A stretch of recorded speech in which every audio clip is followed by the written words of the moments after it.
एक समय ऐसा भी आया था कि इंदिरा गांधी खुद इलाहाबाद हाई कोर्ट में पेश हुई थी। Okay, means the then Prime Minister of India, correct, the real head of country, वो वो appear हो रही है कोर्ट में। This is massive. Shanti Bhushan ने कहा था कि आज ठीक है कोई दिक्कत नहीं, कल मैं ऐसे चीज़ें पूछूंगा जिसमें फंसेंगी मैडम। उनके लिए भी आसान नहीं था, क्योंकि आपको बता दूं कि एक ऐसा डिसीजन वो देने जा रहे थे जो भारत की राजनीति को पूरा बदलने वाला था। एंड भारत के प्रधानमंत्री को ही शायद बदल दे, ऐसा भी था, होने वाला था। Means अगर आप ऐसे हाँ। उनके फेवर में वर्डिक्ट दोगे तो you will be promoted to बिल्कुल, सुप्रीम। एक ल्यूर करने की कोशिश की, इंदिरा गांधी के फेवर में आप डिसीजन दो तो आपको सुप्रीम कोर्ट का जज बना दिया जाएगा। ये चीज हुई थी। और ना केवल जगमोहन लाल सिन्हा जी, बल्कि उनके जो सेक्रेटरी थे, सेक्रेटरी को भी प्रेशराइज किया जा रहा था। सेक्रेटरी ने तो फाइनली ये करा था कि अपनी वाइफ को अपने रिलेटिव के यहाँ पे भेज दिया, और खुद वो जगमोहन लाल सिन्हा जी के घर पे आके वो काफी दिनों तक रहे थे, और फिर उन्होंने जो पूरा अपना जजमेंट है उसको तैयार करा। वो एक बार सीआईडी की टीम ने पकड़ लिया था और उनको बताया गया कि मैडम इंदिरा गांधी लाइन पे आप बात करो।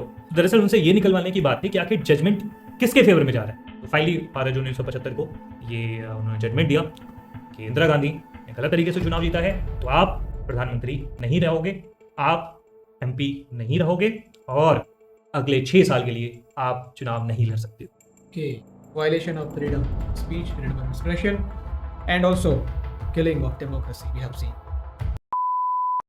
So pseudo democracy एक ऐसा टर्म जो आजकल के युवा विचार में बहुत ज़्यादा पॉपुलर है। वो अखबारों की कटिंग डाल देते हैं, आर्टिकल्स के स्क्रीनशॉट डाल देते हैं, killing of democracy, pseudo democracy, इन सब टाइटल्स के साथ।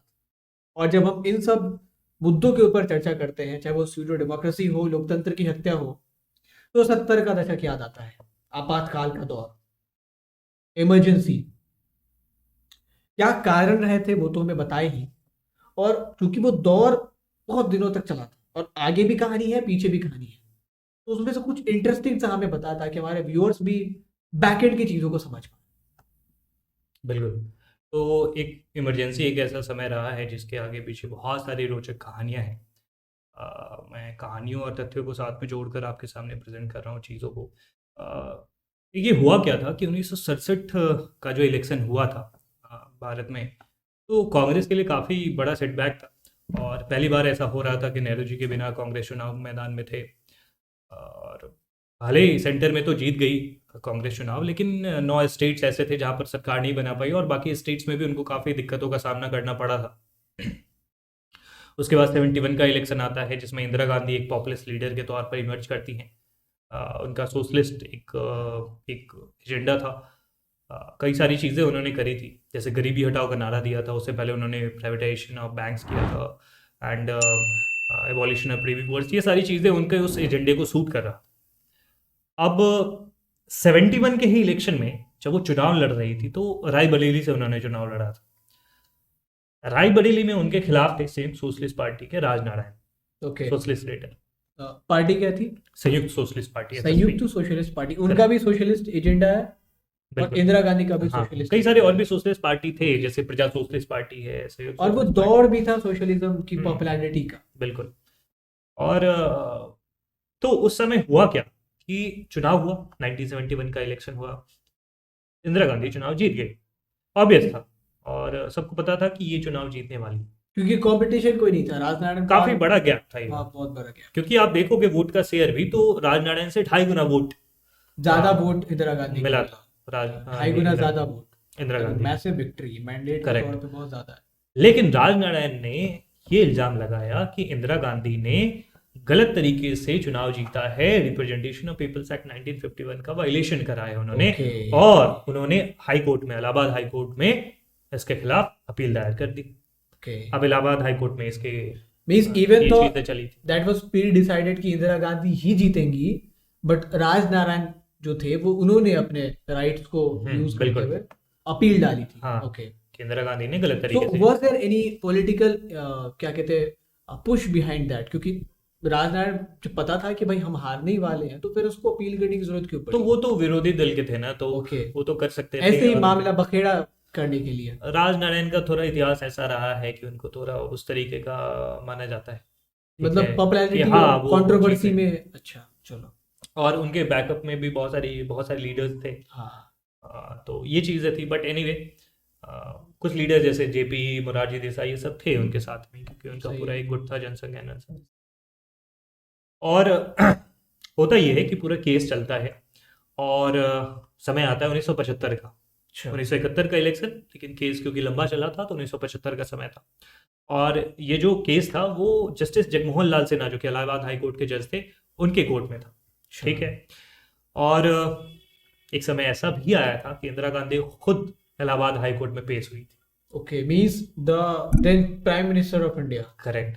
The real head of country, वो वो अपीयर हो रही है कोर्ट में। This is massive man. और काफ़ी अच्छा उसमें ये आपको जान के लगेगा कि उन्होंने अपने रजिस्ट्रार को, जो जस्टिस थे, उन्होंने रजिस्ट्रार को कहलवा दिया था कि कोई ऐसा स्पेशल अटेंशन देने की ज़रूरत नहीं है, स्पेशल जो सम्मान है वो देने की ज़रूरत नहीं है। और जब वो इंटर करेंगी तो कोई खड़ा नहीं होगा, कोई लॉयर खड़ा नहीं होगा, क्योंकि जो लॉयर खड़े होते हैं वो चेयर के लिए खड़े होते हैं और चेयर पे जस्टिस जज बैठे हुए हैं। ओके इंदिरा गांधी अभी एक केवल विटनेस है एंड ऑल, राइट। तो ये चीज़ थी। साथ ही साथ जो, हाँ, ये जरूर करवाया था कि इंदिरा गांधी का जो चेयर है वो बाकी लॉयर्स के चेयर से ऊंचा रहेगा, बट जज के चेयर से नीचा रहे। तो ये चीज़ है कि बाकी से ऊंचा, बट चेयर मतलब जज के चेयर से नीचे रहे। एंड काफ़ी ड्रामा भी हुआ था उस दिन। एक जर्नलिस्ट था, वो कट्टा लेके आ गया था, तो अच्छा उसको लेके पकड़ के अलग करवाया अच्छा गया था। लॉयर्स ने एक ह्यूमन चेन बनाया था और फिर इंदिरा गांधी आती हैं और काफ़ी शांत मुद्रा में बैठी हुई थी।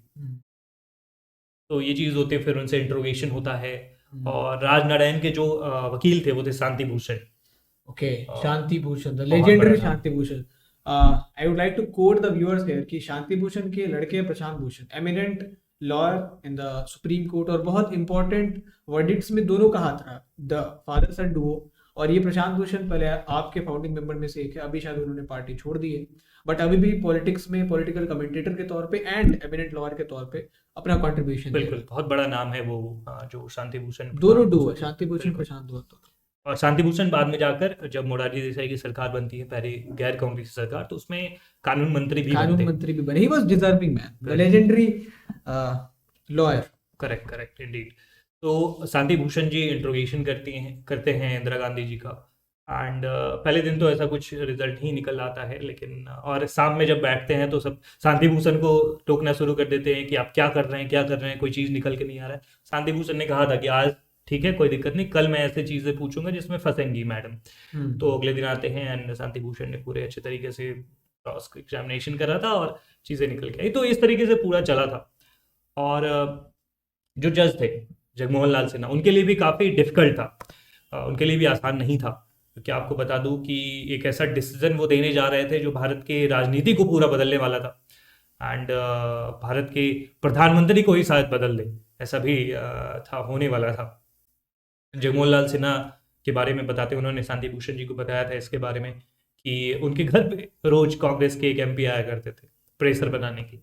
और इवन कि इलाहाबाद हाई कोर्ट के जो चीफ जस्टिस थे, जस्टिस माथुर, उन्होंने तो एक बार इनको कहा था जगमोहन लाल सिन्हा जी को कि सर आपकी बात दिल्ली में चल रही है, आपको सुप्रीम कोर्ट अच्छा भेजा जाएगा। मींस अगर आप ऐसे हाँ। उनके फेवर में वर्डिक्ट दोगे तो you will be promoted to बिल्कुल सुप्रीम एक ल्यूर करने की कोशिश की, इंदिरा गांधी के फेवर में आप डिसीजन दो तो आपको सुप्रीम कोर्ट का जज बना दिया जाएगा। ये चीज हुई थी। और ना केवल जगमोहन लाल सिन्हा जी, बल्कि उनके जो सेक्रेटरी थे, सेक्रेटरी को भी प्रेशराइज किया जा रहा था। सेक्रेटरी ने तो फाइनली ये करा था कि अपनी वाइफ को अपने रिलेटिव के यहाँ पे भेज दिया और खुद वो जगमोहन लाल सिन्हा जी के घर पे आके वो काफी दिनों तक रहे थे और फिर उन्होंने जो पूरा अपना जजमेंट है उसको तैयार करा।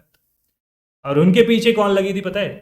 प्राइम मिनिस्टर ऑफिस से सीआईडी टीम को बिठा दिया गया था। ओके और वो एक दो बार उन्होंने पकड़ लिया था जगमोहन लाल सिन्हा जी के सेक्रेटरी को। और एक बार तो बताते हैं कि उनको फोन पे बात भी करवाई गई थी। ये सब चीजें कहाँ पे लिखी हुई, मींस एनी सोर्स, क्योंकि हमारे व्यूअर्स अगर इनके शो के बारे में पढ़ना चाहिए, क्योंकि पॉलिटिकल चीजें बड़ी इंटरेस्टिंग होती है। बिल्कुल, इसके बारे में प्रशांत भूषण जी की किताब है, उन्होंने भी अपने मेमोयर में लिखा हुआ है, शांति भूषण जी ने अपने मेमोयर में लिखा हुआ है। मैं सारे लिंक्स वगैरह आपको प्रोवाइड कर दूंगा वो डिस्क्रिप्शन में। All the relevant links will be given in the description. हाँ, तो वो आप हो जाएंगे। तो उनको एक बार सीआईडी की टीम ने पकड़ लिया था और उनको बताया गया कि मैडम इंदिरा गांधी लाइन पे आप बात करो। तो दरअसल उनसे ये निकलवाने की बात थी कि आखिर जजमेंट किसके फेवर में जा रहा है, इंदिरा गांधी के फेवर में जा रहा है या उसके अगेंस्ट में जा रहा है, ये चीज निकला। तो हालांकि उस दिन तो बच गए थे किसी तरह बात को गोलमोल उलझा के, बट इवन की जजमेंट के बाद भी उनको परेशान किया गया था। वो ये जानने की कोशिश कर रहे थे कि आखिर सिन्हा जी के घर पे कौन लोग आ रहे हैं, क्या उनका जो जजमेंट है वो पॉलिटिकल मोटिवेटेड था या नहीं, बट बहरहाल ये बहुत दिक्कतों का सामना करना पड़ा था। एंड इवन की एक दिन और कॉल आया था उनको माथुर साहब का, जमोहन लाल सिन्हा को, और उसके बाद वो इतना बिगड़ गया, अपने ही बॉस, वो इलाहाबाद हाई कोर्ट के एक जज हैं और उस इलाहाबाद हाई कोर्ट के चीफ जस्टिस उनको प्रेशराइज कर रहे। तो एक बार तो वो खुद अपने बॉस पे बिगड़ गए और उन्होंने तुरंत ही अपने रजिस्ट्रार को फोन करा और उनको बताया कि देखो मेरा जजमेंट तैयार है, अब दोनों पार्टी को बता दो कि इस तारीख को आना है, मैं अपने जजमेंट के साथ तैयार हूँ। ओके।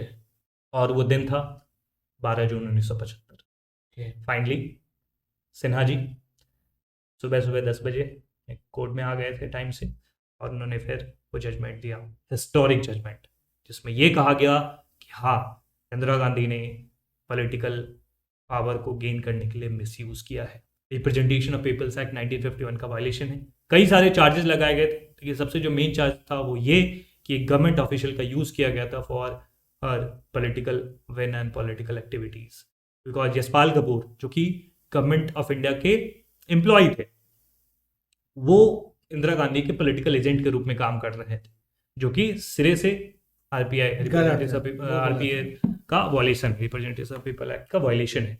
हालांकि यशपाल कपूर ने अपना रेजिग्नेशन दे दिया था, लेकिन वो एक्सेप्ट नहीं हुआ था, उससे पहले ही वो काम करना स्टार्ट कर दिया था। एक तो ये हो गया।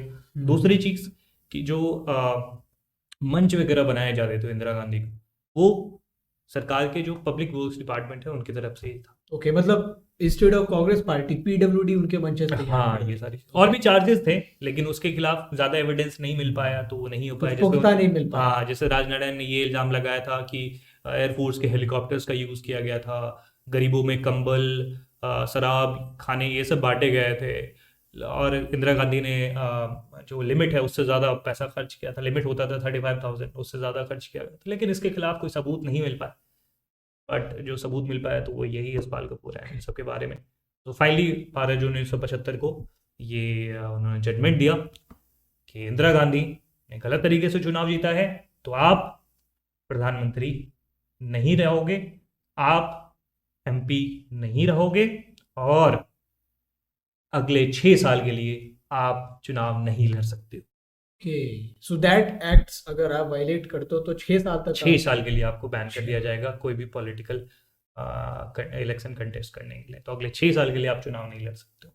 ये एक बहुत बड़ी चीज। यहाँ पे मैं अपने व्यूअर्स को बताना चाहूंगा कि बी द प्राइम मिनिस्टर, इधर आपको या तो राज्यसभा और लोकसभा का मेंबर बनना ही पड़ता है। ठीक है, अगर आप नहीं हो तो 6 महीने का आपको बफर टाइम दिया जाता है, उस बीच बनो। अगर नहीं रहोगे तो आपकी एलिजिबिलिटी मान्य नहीं मानी जाएगी। अगर आप आर्टिकल 75 देखोगे ना, तो उसमें ये चीज लिखा हुआ है कि अगर आप भारत के, मतलब यूनियन की मैं बात कर रहा हूँ, अगर आपको मिनिस्टर बनना है या प्राइम मिनिस्टर बनना है तो आपको लोकसभा या राज्यसभा का मेंबर होना चाहिए, लेकिन फिर भी 6 महीने का टाइम दिया जाता है। जैसे अगर मैं इस कैबिनेट की बात करूं, जो अभी ऑनगोइंग कैबिनेट है, मोदी सेकंड कैबिनेट है, उसमें डॉक्टर एस जयशंकर जो कि एक्सटर्नल अफेयर्स मिनिस्टर हैं, वो राज्यसभा लोकसभा के मेंबर नहीं थे, बट स्टिल वो एक्सटर्नल अफेयर्स मिनिस्टर बन गए। लेकिन उनके पास वो 6 महीने का समय ही था, उसके बीच में ही या तो वो लोकसभा के मेंबर बन जाए या राज्यसभा के मेंबर बन जाए, तभी वो कंटिन्यू कर सकते हैं। इंदिरा गांधी के साथ ये हुआ कि उनको ये चीजें हटा दिया गया और 6 साल के लिए उनको बैन कर दिया गया कि आप नहीं लड़ सकते।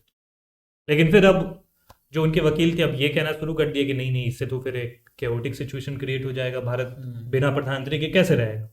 तो सिन्हा जी ने कहा चलो ठीक है, मैं 20 दिनों का समय देता हूँ, 20 दिनों में या तो आप नया प्राइम मिनिस्टर चूज कर लो कांग्रेस पार्टी और फिर काम चला लो, या तो आप सुप्रीम कोर्ट में अपील कर लो, क्योंकि ये राइट होता है, हम लोगों के पास राइट है कि we can go to higher court to appeal, तो आप सुप्रीम कोर्ट जा सकते हो। तो 20 दिनों का एक टाइम दिया गया। हाँ, सुप्रीम कोर्ट अगर फिर उसके ऊपर कोई स्टे लगा दे ये सारी चीजें तो ठीक है, तो फिर उसके बाद वो जजमेंट जाता है फिर सुप्रीम कोर्ट। इंदिरा गांधी के पास वो ऑप्शन था एक तरह। ओके, तो ये चीज थी। एक चीज यहाँ पे मैं ये पूछना चाहूंगा कि व्हाई दिस वाज सो, मतलब इंदिरा गांधी क्या इतनी पॉपुलर थी या पार्टी में कोई और ऑप्शन नहीं थे to select an interim prime minister जो कि तत्काल वर्किंग काम कर सके, बाद में फिर देख लेते? तो क्या दिक्कत थी? कोई ऑप्शन नहीं था कांग्रेस पार्टी के पास? ऑप्शंस की बात नहीं है वहां पर, दरअसल इस तरीके से कांग्रेस पार्टी स्ट्रक्चर हो चुकी थी। इवन के 69 की मैं बात करूं, 1969 की बात करूं, उस समय ही कांग्रेस में 2 गुट बच चुके थे।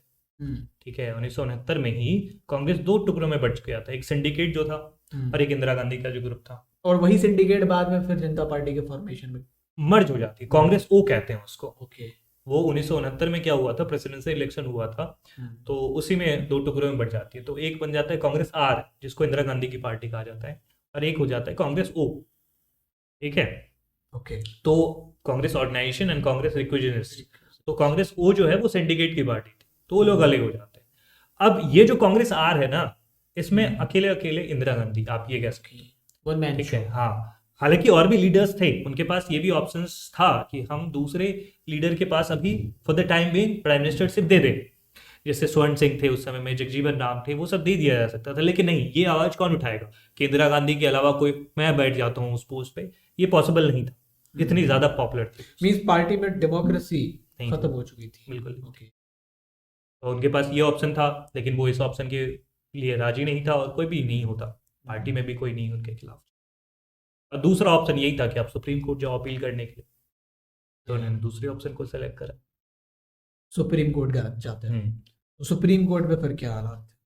सुप्रीम कोर्ट में ये था कि उस समय वेकेशन चल रहा था, जून का समय था, वेकेशन चल रहा था। लेकिन कोर्ट वैसे पूरा ऐसे तो वेकेट नहीं रह पाएगी, क्योंकि क्राइम होना है, कुछ एक्यूट सिचुएशन आ जाने, तो वेकेशन जज होते हैं वहाँ पे। तो वहाँ पर थे जस्टिस अय्यर। ओके ठीक है, और कांग्रेस पार्टी के लोगों को लगा था कि अय्यर साहब जो है ना, वो सीपीआई से ताल्लुक रखते हैं, काफी पुराना ताल्लुक है, तो हमारे ही फेवर में क्योंकि नहीं। जो इंदिरा गांधी की कांग्रेस थी वो भी सोशलिज्म तरफ हाँ, सीपीआई के साथ उनका अच्छा जोरी था, क्योंकि ट्यूनिंग थी। हाँ, क्योंकि आइडियोलॉजिकल इंक्लिनेशन एक ही जैसा था करीब करीब। तो जस्टिस अय्यर के कोर्ट में फिर वो हो जाता है, वेकेशन जज जो थे। तो लेकिन कुछ फायदा मिला नहीं। वो तो चाहते थे कि पूरा स्टे लगा दिया जाए इलाहाबाद हाई कोर्ट के डिसीजन पे, बट और आपको बता दूं कि इंदिरा गांधी का केस कौन देख रहे थे यहाँ पे, देख रहे थे लीजेंड नानी पालखीवाला। ओके नानी Palkhivala if I am not wrong, वो कौन सा केस था? केशव चाहे वो केशवानंद भारती केस हो, Keshavananda Minerva Bharati Mills case हो, बहुत सारे केस में means after post independence one of the best lawyer, one of the most impactful lawyer India have ever had was Nani Palki। तो एक तरफ नानी पालखीवाला है और एक तरफ शांति भूषण, सोच सकते हो। जो वो एक लॉयर या जो बार काउंसिल है, वो जिनको आप भगवान कह सकते हो लॉयर्स के फ्रेटर्निटी में, वो सब इधर केस लड़ रहे हैं। अगर फुटबॉल के टर्म में मैं कहूँ तो इट इज लाइक एक तरफ आपके मेसी हो गए रोनाल्डो और एक तरफ आपके रोनाल्डो हो गए। ये था। और नानी पालखीवाला ने हालांकि पहले इंदिरा गांधी के अगेंस्ट में भी बहुत काफी सारी चीजें करी थी वो उनका, लेकिन क्योंकि वो इतने बड़े लेजेंड थे कि वो इस चीज के लिए राजी हो गए कि हम आपका केस ले लेंगे, तो फिर उनको दे दिया गया था। तो ये चीजें थी, इतना रेपुटेशन था उनका। तो एक तरफ नानी पालखीवाला है और एक शांति भूषण है। तो वो ये कह रहे थे कि हमें इस पे पूरा स्टे चाहिए, ये जो ऑर्डर है इलाहाबाद हाई कोर्ट का ऑर्डर। मींस ये चीज बता के हमने बड़ी इंटरेस्टिंग कर दी इसको। एक तरफ शांति भूषण है और एक तरफ नानी Palkhivala, and this battle is going on. वही सही, जो लोग लीगल स्टडीज और आगे लॉ की प्रिपरेशन करना चाहते हैं, this is very interesting video. और नानी पालखीवाला ये कह रहे थे कि इससे बहुत बड़ा केओस क्रिएट हो जाएगा, इनस्टेबिलिटी आ जाएगी पूरे देश में। शांति भूषण ये कह रहे थे कि इंस्टीट्यूशन से बड़ा कोई नहीं होना चाहिए। Prime minister is a post, is an institution. आप उससे बड़े एक इंसान को नहीं रख सकते हो। एक नेता गया तो क्या हुआ, भारत में millions of the leader, democracy, millions of the leader है, और जरूरी नहीं है कि एक नेता चला जाएगा तो भारत नहीं चलेगा, ये चीज है। और अल्टीमेटली अय्यर साहब ये डिसीजन देते हैं कि अभी के लिए हम पार्शियल स्टे लगाएंगे, हम इस मैटर को आगे देखेंगे। अभी के लिए हम केवल इतना कर सकते हैं कि मैडम इंदिरा गांधी अभी आप प्राइम मिनिस्टर की पोस्ट पर रहोगे। ओके ठीक है, आप प्राइम मिनिस्टर के नाम की सैलरी भी ड्रॉ करोगे, लेकिन और इवन की प्राइम मिनिस्टर हो तो आप लोकसभा की प्रोसीडिंग्स में भी पार्ट करोगे, लेकिन आप एमपी नहीं रहोगे, एमपी की सैलरी नहीं ड्रॉ करोगे और एमपी के रूप में आप वोट नहीं करोगे लोकसभा की प्रोसीडिंग में। ये चीज अगेन उन्होंने आर्टिकल 75 को करके कहा कि ठीक है आप एमपी नहीं रहो, लेकिन प्राइम मिनिस्टर आप रह सकते हो 6 महीने। बाकी इस मैटर को हम लोग आगे देखेंगे, जब कोर्ट का स्मूथ फंक्शनिंग स्टार्ट होगा तो हम लोग ये देखेंगे ये सारी चीज। और ये डिसीजन आता है 24 जून 1975 को। ओके तो 12 जून को आई थिंक ये इलाहाबाद हाई कोर्ट ने दिया, और 12 दिनों के अंदर सुप्रीम कोर्ट में भी उसी फैसले को मतलब उस पे कायम रहे, स्टे नहीं लगाया। ओके पार्शियल स्टे आप कह सकते हो, फुल स्टे तो नहीं लगाया गया। थोड़ी कुछ रियायतें दी गई और बाकी देख वो बोला भी गया कि जनहित में बढ़िया। दी गई होंगी क्योंकि हाँ केओटिक सिचुएशन का भी एक बिल्कुल, एक वैक्यूम argument क्रिएट हो दिया जाता गया उस था। समय हाँ। में इसी से। और इस समय में जो अपोजिशन लीडर है वो भी मोबिलाइज हो रहे थे। मोरारजी देसाई हो गए, जयप्रकाश नारायण हो गए, क्योंकि मोरारजी देसाई इधर गुजरात में मूवमेंट कर चुके थे वहाँ की सरकार के अगेंस्ट, नवनिर्माण जो मूवमेंट था। हाँ। और इधर जेपी जो है बिहार मूवमेंट को बिहार स्टार्ट कर चुके movement थे। यहाँ पे start जो कर चुके थे। विद्यार्थी लोग जो थे, चाहे Lalu one of Yadav the हो, मोस्ट हाँ बहुत मोबिलाइज्ड मॉब वी हैव बिल्कुल सीन। बिल्कुल ये सारी चीजें थी। और जयप्रकाश नारायण ने तो इवन इतना भी कह दिया था कि इस सरकार के किसी भी ऑर्डर को मत फॉलो करो, पुलिस को, आर्मी को कहा गया था। ये कुछ उसी लाइन पे था जो कि गांधी जी कहना चाह रहे थे।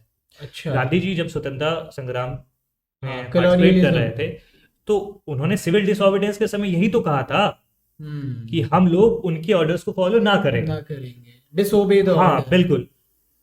जिस हुकूमत को उस पे बैठने का, उस पे रहने का अधिकार नहीं है तो उसके डिसीजन को फॉलो क्यों करें? इलिजिटिमेट गवर्नमेंट के ऑर्डर को हमको फॉलो नहीं करना चाहिए।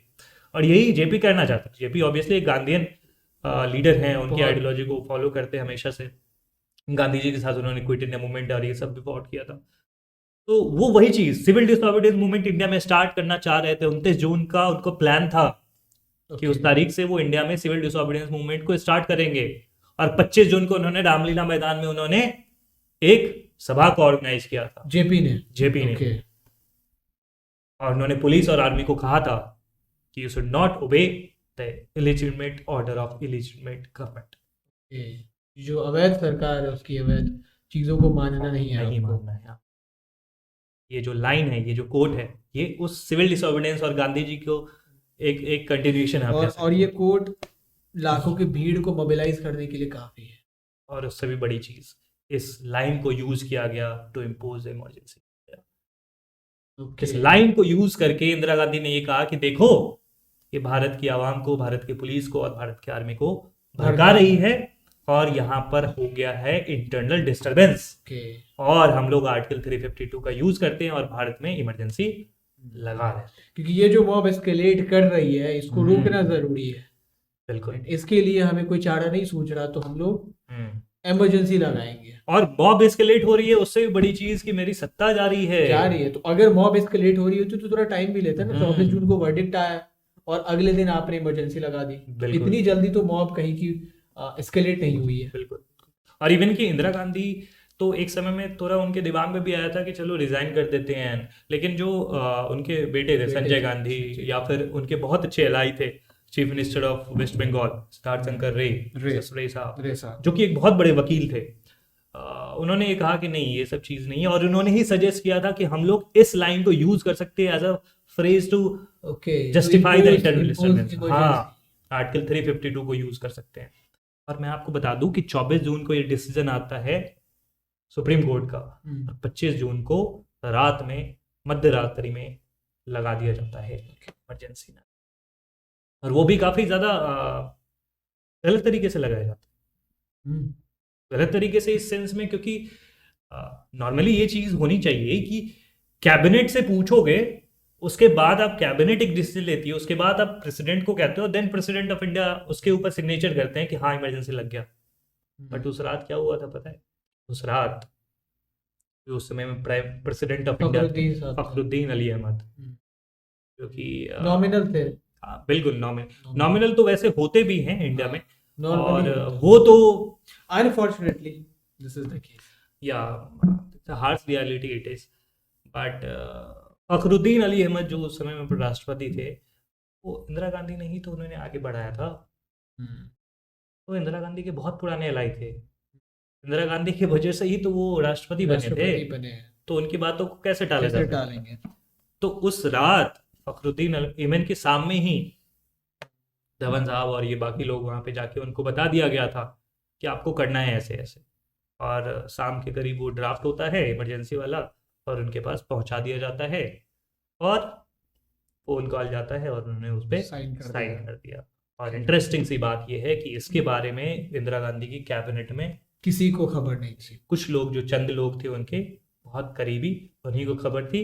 जैसे उसमें एक जो हरियाणा के चीफ मिनिस्टर थे बंसी साहब, उनको पता था, बंसी लाल, उनको पता थी। वेस्ट बंगाल के चीफ मिनिस्टर जैसे मैंने रे बताया साहब, रे साहब, उनको उनको पता पता थी, और धवन, ये लोग थे। यशपाल कपूर। बिल्कुल। और कैबिनेट मीटिंग अगले सुबह 6 बजे शेड्यूल किया गया था, और ये भी सख्त हिदायत थी कि बाकी जो कैबिनेट के लीडर्स हैं उनको केवल 1 घंटे पहले इन्फॉर्म करना, रात में किसी को पता नहीं चलना चाहिए।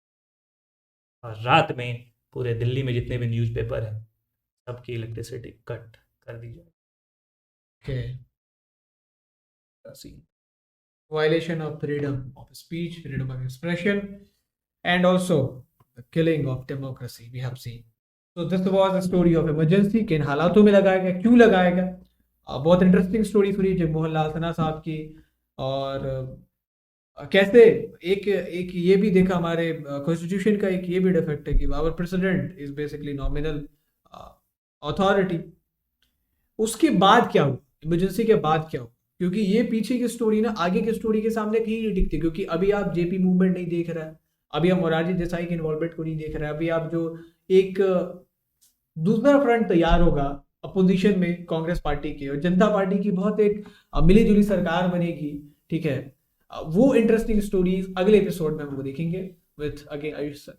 तो till then stay tuned and make sure कि आप इस पॉडकास्ट को जितने ज़्यादा लोगों तक शेयर करें उतना बेहतर है। एंड हमें और इंटरेस्टिंग टॉपिक जो आप चाहते हैं कि उस पर हम लोग बात करें, वो कमेंट बॉक्स से बताएं। Thank you so much. और एक छोटा सा प्रश्न आप लोगों के लिए कि अगर इंदिरा गांधी को जब इस चीज़ के लिए मना कर दिया गया था कि आप कंटिन्यू नहीं कर सकते प्राइम मिनिस्टर, तो फिर कैसे वो आगे कंटिन्यू करती है, और फिर 77 का इलेक्शन तक वो चला जाता है वहीं Survive पर, और करती फिर है। 77 के इलेक्शन में फिर मोरारजी देसाई फिर जी, वो कैसे कंटिन्यूएशन हुआ था, इसके बारे में आप लोग आगे कभी। Thank you so much, great time with thank you.